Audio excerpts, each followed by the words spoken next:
Hay una jugada que asusta más que cualquier discurso, más que cualquier tweet, más que cualquier amenaza de tarifa, porque no viene con micrófono, viene con números. Y cuando los números se mueven en silencio, el poder real se empieza a notar. Canadá acaba de tocar una de las palancas más sensibles del sistema estadounidense, la deuda. Y lo hizo de una forma que, si entiendes lo que está pasando, te cambia la lectura completa del tablero. Mucha gente cree que la fuerza de Estados Unidos está en sus portaaviones, en sus sanciones, en su influencia cultural, pero el corazón del imperio moderno es más simple y más frágil. La confianza en su papelito. El dólar no es oro, no es respaldo físico, es una promesa, una firma, un luego te pago a escala planetaria. Y esa promesa se sostiene mientras el mundo entero siga actuando como si fuese indestructible. El problema empieza cuando los aliados, los más prudentes, los más estables, los que nunca hacen movimientos bruscos, empiezan a comportarse como si ya no fuese indestructible. Aquí es donde Canadá entra como un golpe frío, porque no estamos hablando de un país cualquiera ni de un rival histórico. Estamos hablando del vecino, del socio, del amigo confiable, que por décadas fue parte del mismo sistema. Y cuando ese vecino mueve su posición en bonos del tesoro, Wall Street no lo lee como un ajuste técnico, lo lee como señal. Y una señal, en finanzas, puede tener más poder que una bomba. Primero, dejemos esto claro para quien va llegando. Los bonos del tesoro son la manera en la que Estados Unidos se financia. Básicamente, es el recibo de la deuda. Tú le prestas dinero a Estados Unidos comprando esos bonos, y a cambio, Estados Unidos te promete devolverte el dinero más intereses. Por eso tantos gobiernos, bancos centrales, fondos y aseguradoras los compran, porque se vendió la idea de que era lo más seguro del mundo. El problema es a quién le conviene que el mundo crea eso. Exacto.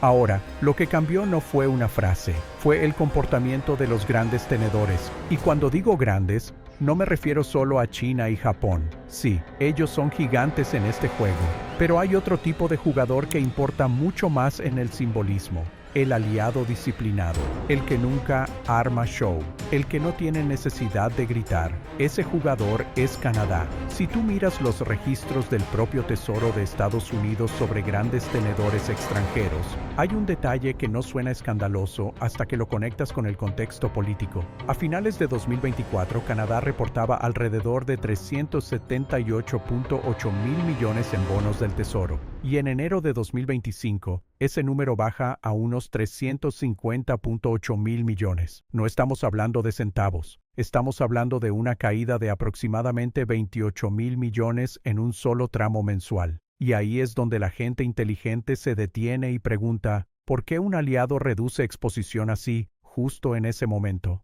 Porque aquí no se trata de Canadá odia el dólar ni de un cuento simple. Se trata de presión, se trata de mensaje, se trata de decirle a Washington, yo también tengo un botón. Y si tú me aprietas con tarifas, con chantajes, con amenazas políticas, yo te puedo apretar donde te duele más, en el financiamiento. Y ojo, esto es lo que casi nadie entiende. Cuando un país como Canadá baja su exposición, no solo está cambiando su cartera, está agregando oferta al mercado. Más bonos disponibles significa precios bajo presión. Y cuando el precio baja, el rendimiento sube. Y cuando el rendimiento sube, Estados Unidos paga más caro su deuda nueva y su refinanciamiento. Es literalmente como si al tipo más endeudado del vecindario le subieran de golpe los intereses de todas las tarjetas. No necesitas que quiebre mañana para que empiece a sangrar hoy. Con que el costo del dinero suba, el sistema se aprieta. Y el sistema ya venía apretado, porque la deuda total de Estados Unidos, la cifra completa, ya se mueve alrededor de 38.5 billones de dólares. Repito, 38.5 billones. No es un número para impresionar, es un número para entender la fragilidad. Cuando vives con esa deuda, cada punto de interés es un mundo. Cada subidita en los rendimientos es un presupuesto entero de un país mediano. Por eso el mercado tiembla con señales pequeñas. Ahora alguien va a decir, bueno, pero Canadá después volvió a subir sus holdings. Sí, y eso es lo más interesante, porque si tú revisas los mismos registros, ves que Canadá vuelve a aumentar fuerte en otros momentos. Por ejemplo, en marzo de 2025, Canadá aparece cerca de 426.2 mil millones. Y luego viene otro giro que llamó la atención. En abril de 2025, Canadá baja a alrededor de 368.4 mil millones. Una caída fuerte que coincide con tensiones comerciales y ruido de tarifas. Y después, meses más tarde, hay un rebote brutal. En noviembre de 2025, Canadá aparece con un récord cercano a 472.2 mil millones. O sea, la historia no es una línea recta, es una serie de movimientos, y esa volatilidad en sí misma es el mensaje. Porque cuando un actor serio muestra que puede bajar fuerte, y luego subir fuerte, y luego volver a ajustar, lo que está diciendo es, tengo munición, tengo flexibilidad, puedo entrar y salir, puedo mandar señales, no soy rehén. Eso es poder. No es, me fui para siempre. Es, puedo hacerte sentir el calor cuando yo quiera. Y aquí entra el personaje clave del que casi nadie habla con la seriedad que merece, Mark Carney. Este no es un político clásico, este es un operador de sistema. Fue gobernador del Banco de Canadá y luego gobernador del Banco de Inglaterra. Es decir, conoce el motor por dentro, sabe cómo reacciona el mercado cuando un gran tenedor se mueve, sabe cómo se interpreta una venta, una reducción, una rotación, sabe qué nervio tocar para que el dolor se sienta sin necesidad de anunciarlo. Por eso esta jugada tiene un aroma distinto, porque no es el típico líder que se para a gritar, vamos a destruir el dólar, para quedar bien con la tribuna. Carney no necesita eso. Si quiere mandar un mensaje, lo manda con números. Y el mundo financiero entiende ese idioma mejor que cualquier discurso. Ahora, hay una parte todavía más inquietante, y aquí es donde el video se pone bueno. Porque no es solo Canadá, es el contexto. Mientras Canadá se mueve, hay señales de que el mercado global está cada vez más sensible a la deuda estadounidense. No porque todos se hayan puesto de acuerdo, sino porque el incentivo se está alineando. Cuando hay incertidumbre política, cuando hay tensiones comerciales, cuando la emisión de deuda se mantiene alta, los grandes jugadores se vuelven más tácticos. Nadie quiere ser el último sosteniendo la bolsa cuando la música se detiene. Y esto es lo que mucha gente no ve. No hace falta que todos vendan al mismo tiempo para que el dólar reciba el golpe.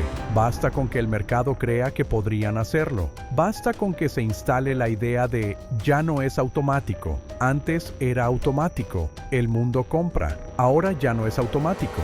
Ahora es condicional. Y cuando algo pasa de automático a condicional, cambia el precio del riesgo. Cambia el sistema completo. Y el punto psicológico aquí es brutal. Si el vecino estable, el socio tranquilo, el país que nunca se mete en aventuras, te muestra que puede presionarte con tu deuda, entonces el resto del mundo empieza a pensar, si Canadá lo está haciendo, ¿qué sabe Canadá que yo no sé? ¿Qué está viendo que yo no estoy viendo? Esa pregunta sola puede mover más capital que una noticia de portada, porque los mercados se mueven por expectativas, no por certidumbres. En este momento, el efecto real de un movimiento así se traduce en tres cosas que deberías tener en mente, sin complicarte la vida. La primera, más presión sobre rendimientos.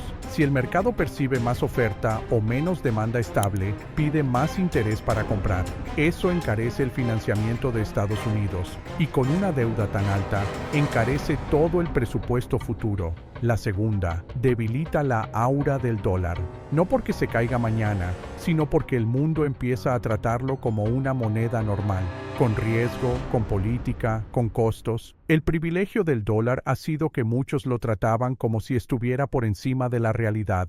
Cuando lo bajas al piso de la realidad, pierde magia. La tercera, abre la puerta al contagio de comportamiento. No todos van a copiar a Canadá exacto, pero muchos van a ajustar por miedo a quedarse tarde. Y en finanzas, el miedo a ser el último es un motor gigante. Ahora, hay quienes intentan distraerte con el circo diario, con el escándalo de la semana, con el tuit incendiario, con el mira esta tragedia usada como arma narrativa. Y sí, esas cosas mueven titulares, pero no mueven el sistema. Lo que mueve el sistema es cuando los grandes jugadores cambian su forma de financiar, su forma de guardar valor, su forma de protegerse. Por eso esta historia es tan peligrosa para Washington, porque Washington puede responder a un discurso con otro discurso, puede responder a una amenaza con una amenaza, pero no puede tuitar para bajar rendimientos, no puede gritar para que el mercado le preste más barato. Los mercados no se ofenden con palabras, los mercados castigan con números. Y aquí viene la parte que muchos no quieren decir en voz alta. Esta jugada también es una conversación entre élites, entre sistemas, entre países que están cansados de que la relación con Estados Unidos sea una ruleta. Hoy eres aliado, mañana eres objetivo de tarifas, hoy te sonríen, mañana te chantajean con recursos, con fronteras, con sanciones, con amenazas. Llega un punto en que incluso los aliados empiezan a diseñar un plan B, no porque quieran destruir a Estados Unidos, sino porque ya no confían en la estabilidad de su conducta. Y cuando un aliado diseña un plan B, el plan B suele empezar por lo obvio, reducir dependencia financiera. Y en el caso de Estados Unidos, la dependencia financiera se llama deuda, bonos del tesoro, rendimientos, subastas, flujo de capital global. Entonces, ¿estamos viendo un jaque mate? No, todavía no. Esto no es el final de la película, pero sí es una escena clave donde el villano se da cuenta de que ya no está solo en la habitación, que alguien más tiene una llave, y que esa llave abre la puerta del dinero. Lo más inteligente que puedes sacar de esto no es «mañana se cae el dólar». Esa es la frase fácil. Lo inteligente es entender el cambio de etapa. El dólar sigue siendo enorme. Sí, pero ya no es intocable en la mente de todos. Y cuando se rompe la sensación de intocable, el mundo empieza a moverse distinto. Y si te preguntas por qué esto importa para tu vida, te lo digo sencillo. Si Estados Unidos paga más por su deuda, ese costo se filtra. Se filtra a tasas, a crédito, a consumo, a inversión. Se filtra a todo el planeta porque el dólar todavía es el eje principal del sistema. Y cuando el eje se vuelve más caro y más volátil, el resto del sistema vibra. Por eso Canadá no necesitó cerrar fronteras ni anunciar sanciones ni hacer un show mediático. Le bastó mover una parte de su portafolio y dejar que el mercado hiciera el resto. Es el tipo de poder que no se ve en cámaras, pero que se siente en rendimientos. Ahora, quédate con esta idea para lo que viene. El choque real no va a parecer una guerra tradicional. Va a parecer una guerra de confianza, una guerra de financiamiento, una guerra donde el arma es vender, no disparar. Y Canadá acaba de recordarle al mundo que hasta el aliado más tranquilo tiene un gatillo financiero si lo empujas demasiado. Si tú creías que esto era solo turismo, solo cancelación de vuelos, solo boicots de productos, no, eso es ruido. La señal de verdad está en el tesoro, en la tabla de holdings, en las subastas, en el costo de pedir prestado. Ahí está el pulso, ahí está la vulnerabilidad. Y la pregunta que deberías hacerte no es ¿Canadá va a destruir el dólar? La pregunta real es ¿cuántos aliados más están preparando movimientos parecidos sin decir una palabra mientras el mundo mira el espectáculo? Porque cuando te das cuenta de eso, entiendes por qué esto se siente como un ajedrez en cámara lenta y porque el que grita más fuerte no siempre es el que controla el tablero. Si quieres, en el próximo video te explico qué significa exactamente que suban los rendimientos, cómo eso impacta el presupuesto de Estados Unidos y por qué un par de movimientos pequeños de países serios pueden provocar un efecto dominó sin que nadie lo anuncie. Tú dime en los comentarios si crees que Canadá está mandando un mensaje a Washington o si esto es solo el inicio de algo mucho más grande. Suscríbete, compártelo y nos vemos en el siguiente.